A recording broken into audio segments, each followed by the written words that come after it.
My dear students, welcome to NK Baba chemistry classes. हमने पिछले class में इलेक्ट्रोकेमिकल सेल के बारे में बतलाया था और ये भी बताया था कि सेल के दो प्रकार होते हैं, इलेक्ट्रोकेमिकल सेल और इलेक्ट्रोलिटिक सेल, विद्युत रासायनिक सेल और विद्युत अपघटन सेल। तो विद्युत रासायनिक सेल के बारे में हमने ब्रीफ में बतलाया और तो उससे आने वाले क्वेश्चंस के बारे में हमने चर्चा किया है।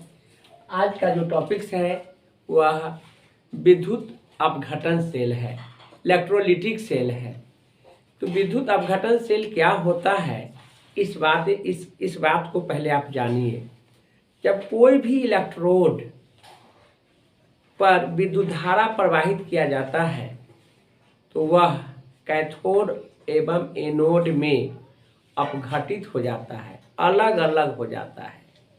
तो उस सेल को विद्युत अपघटन सेल के नाम से जानते हैं। जैसे NaCl, सोडियम क्लोराइड एक इलेक्ट्रोड है।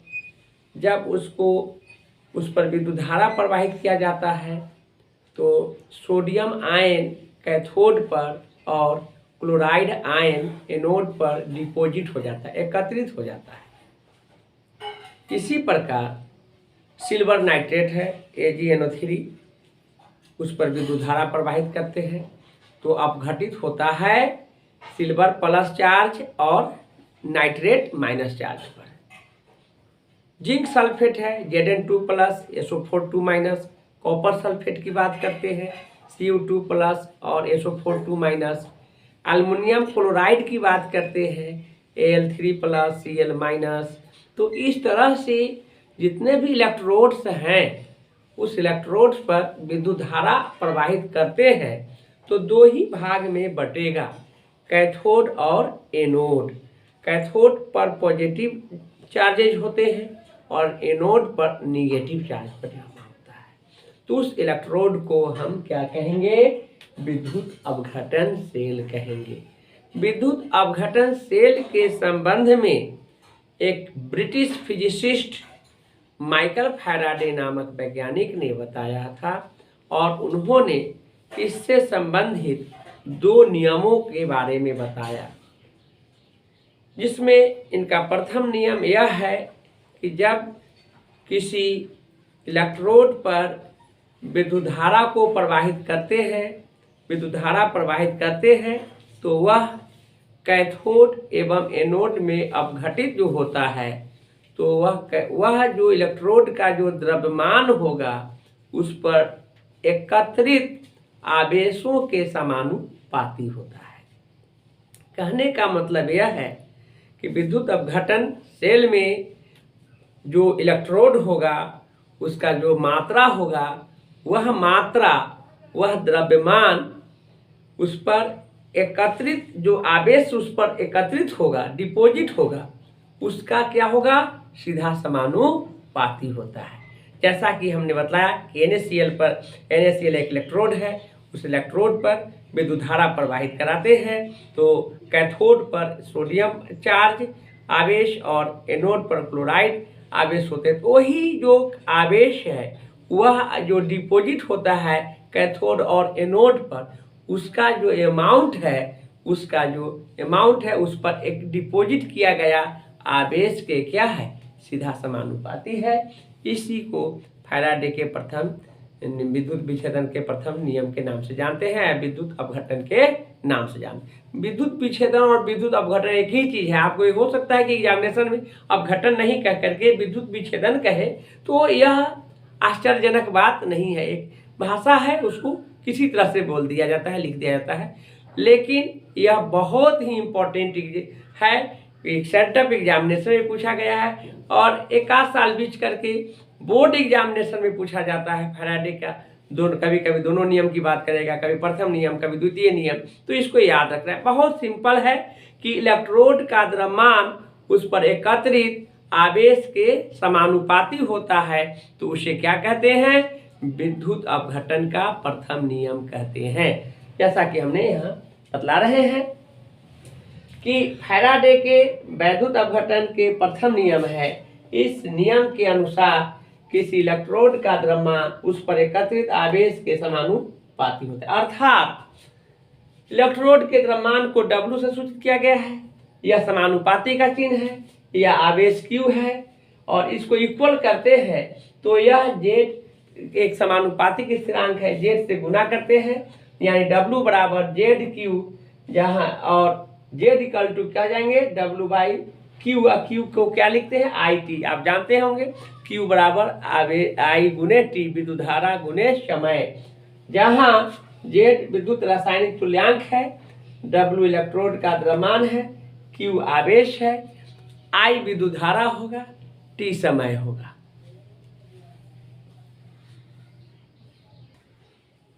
तो फैराडे के विद्युत विच्छेदन के प्रथम नियम हमने बतलाया। इसके बाद इसका दूसरा नियम है जो यह कहता है कि इलेक्ट्रोड का द्रव्यमान उसके समतुल्य भार के समानुपाती होता है। यहाँ पर एक नया टर्म समतुल्य भार आया है। समतुल्य भार से संबंधित एग्जामिनेशन में क्वेश्चन पूछे जाते हैं।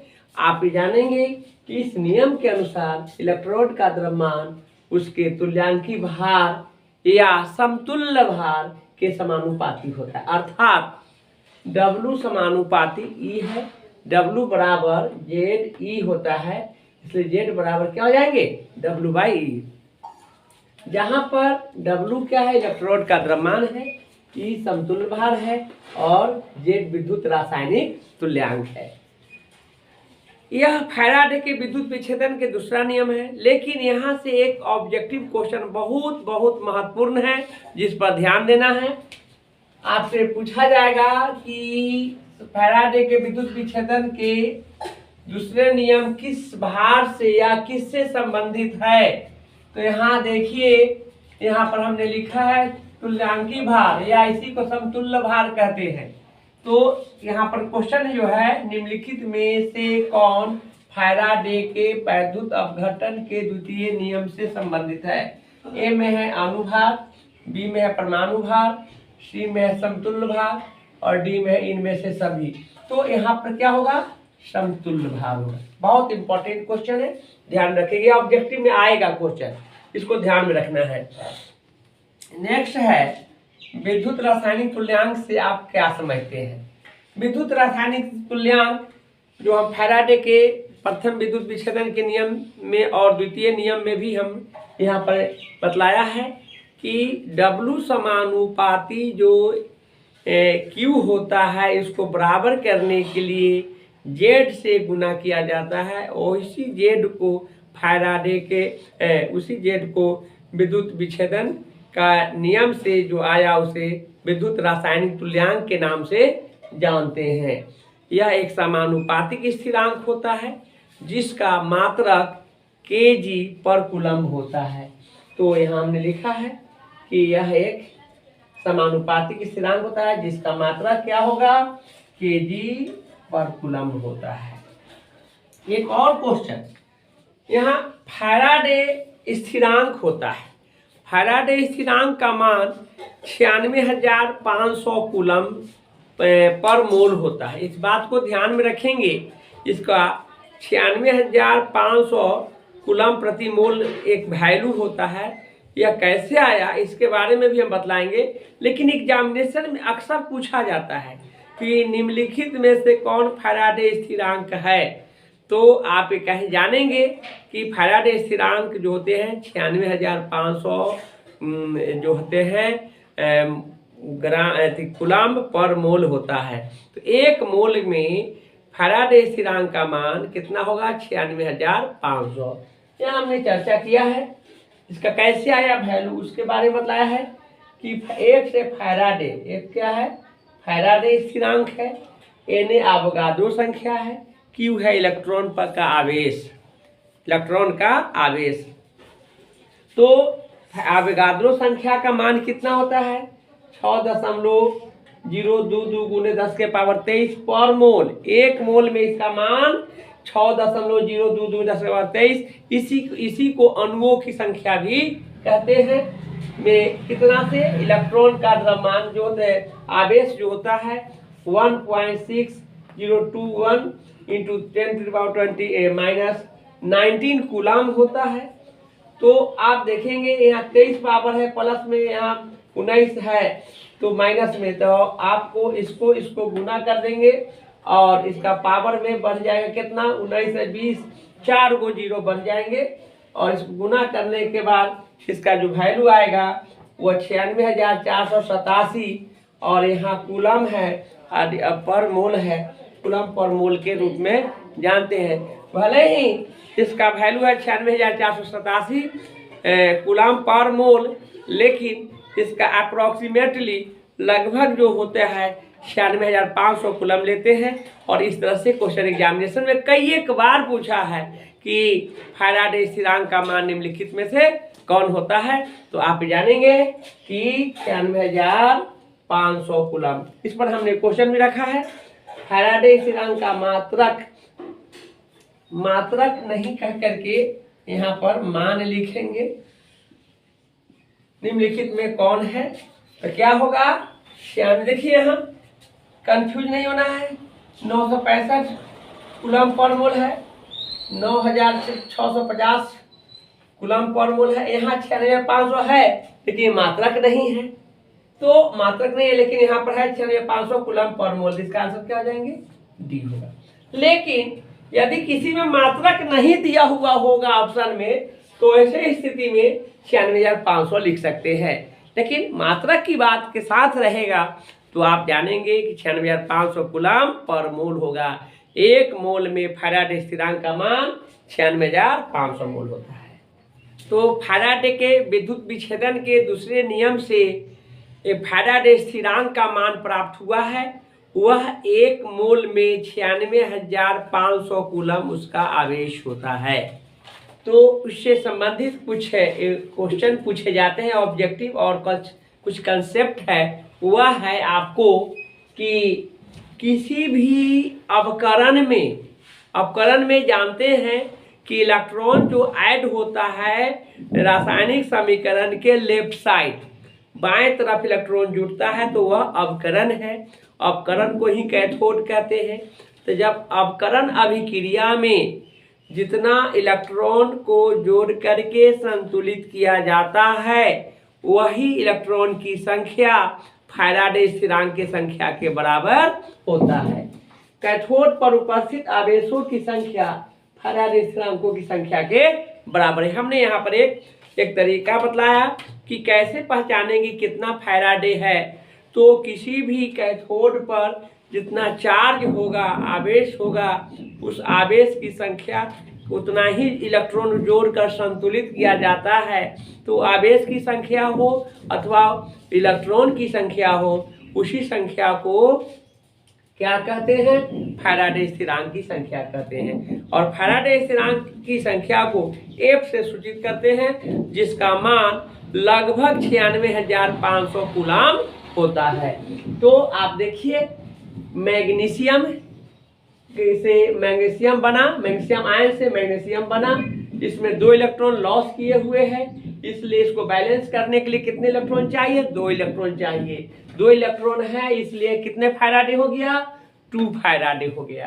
क्यों, इसलिए कि यह अवकरण है। अवकरण अभिक्रिया में जितने इलेक्ट्रॉन को संतुलित करने की जरूरत होता है उतना ही फैराडे होता है। सिल्वर जो है सिल्वर आयन के रूप में है और सिल्वर सॉलिड बना, इसमें 1 इलेक्ट्रॉन लूज किया है, इसलिए 1 इलेक्ट्रॉन यहाँ ऐड होंगे। ये इलेक्ट्रॉन की संख्या को ही एक है, इसलिए 1 फैराडे होगा।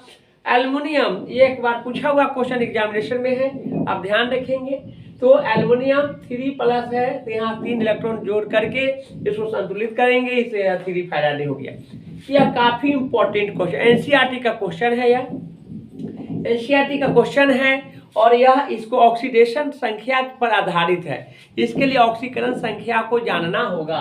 तो एक बहुत अच्छा तरीका मैं बतला दूं कि ऑक्सीजन पर -2 आवेश होता है, तो जितना ऑक्सीजन उससे -2 में गुना कर दीजिए और ऊपर जितना माइनस रहेगा उतना घटा दीजिए। तो यहाँ कितना है, ऑक्सीजन 4 है तो 4 दूना 8, 1 माइनस है इसलिए घटा 8 में से 1 घटा देंगे 7 माइनस है ऑक्सीजन पर 4 ऑक्सीजन का, इसलिए इस पर कितना होगा 7 प्लस होगा। तो 7 प्लस हो जाएगा Mn का, और Mn का 2 प्लस है, तो इलेक्ट्रॉन का अंतर कितना होगा 7 - 2 कितना 5 फैराडे। या अभी नहीं समझे होंगे या फिर डिटेल में कर रहा हूँ। MnO4 जिसे परमैंगनेट कहते हैं, इसका नाम क्या है परमैंगनेट।